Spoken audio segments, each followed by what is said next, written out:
আজকের অনুষ্ঠান নিয়ে সাহিত্য জগৎ অনেক দিন আগে এই প্রোগ্রামটা শুরু করেছিল, কিন্তু এর মধ্যে আমার একটা বড় রকমের সমস্যা হয়ে যায় শারীরিক।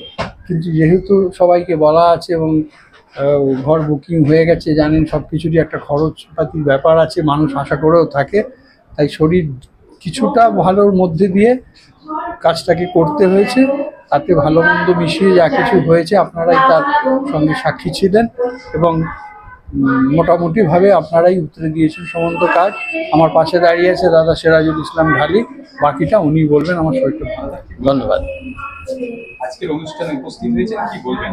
আজকের অনুষ্ঠানে উপস্থিত হয়ে আমি যেটা গর্বের সঙ্গে বলতে চাইছি, এই সুব্রত মৈত্রদার হাত ধরে আজকের যে অনুষ্ঠান হলো রাজা রামমোহন রায় লাইব্রেরিতে, এটা 100 ভাগ না বলবো আমি, এটা 200 ভাগ সফল।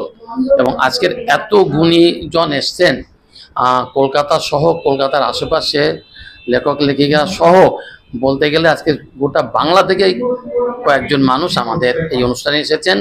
এবং আজকের অনুষ্ঠানটা আমি মনে করি সাফল্যের সঙ্গে ধন্য সাহিত্য জগৎ। আর সাহিত্য জগতের পথ চলা আজকের নয়, কিন্তু বিগত 50 বছর ধরে কলকাতা এবং কলকাতার আশেপাশে শহরতলিতে এই শুধু অংশের সীমাবদ্ধ নয়, গোটা বাংলার বুকে দাপটের সঙ্গে বিগত 50 বছর ধরে সাহিত্য জগৎ, প্রকাশনার জগতে আমি মনে করি যে নাম তৈরি করেছে তা কিন্তু স্বর্ণাক্ষরে লেখা থাকবে। এই সাহিত্য জগতের সঙ্গে অসংখ্য লেখক লেখিকা বিভিন্ন বছরগুলোতে তারা তাদের নিজস্ব বই, পত্রপত্রিকা সহ সাহিত্য জগতের হাত ধরে বিগত বছরগুলোতে 5খানা পত্রিকা একযোগে প্রকাশ হয়েছে। আজও তার প্রমাণ কিন্তু আপনাদের সামনে 5টা পত্রিকা প্রকাশ করে কিন্তু সেই সাফল্যের শেষ যাকে বলে মাইলস্টোন কিন্তু স্পর্শ করেছে।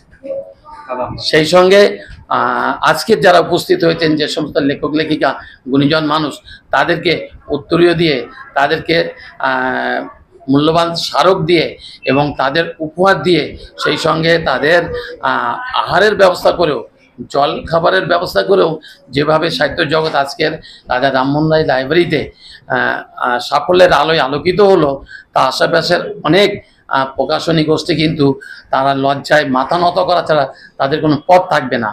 এবং বিজয় পতাকা যদি সত্যি সাহিত্য জগৎ এই যাবৎ যে 50 বছর ধরে হাতে নিয়ে এগিয়ে চলেছে, আমার বিশ্বাস সুব্রত মৈত্র যতদিন থাকবেন এই সাহিত্য জগতের কর্ণধার হয়ে, এখনো 5 বছর, 10 বছর, 20 বছর, 25 বছর আগামী দিনগুলোতে ইতিহাস তৈরি করেই যাবে। আমার নাম সিরাজুল ইসলাম ঢালি, আমি government of West Bengal health ডিপার্টমেন্টে কর্মরত আছি।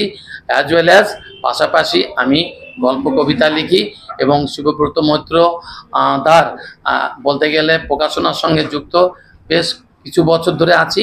এবং এই প্রকাশনার যে সাফল্য তা কিন্তু আমি প্রতি মুহূর্তে অনুভব করি।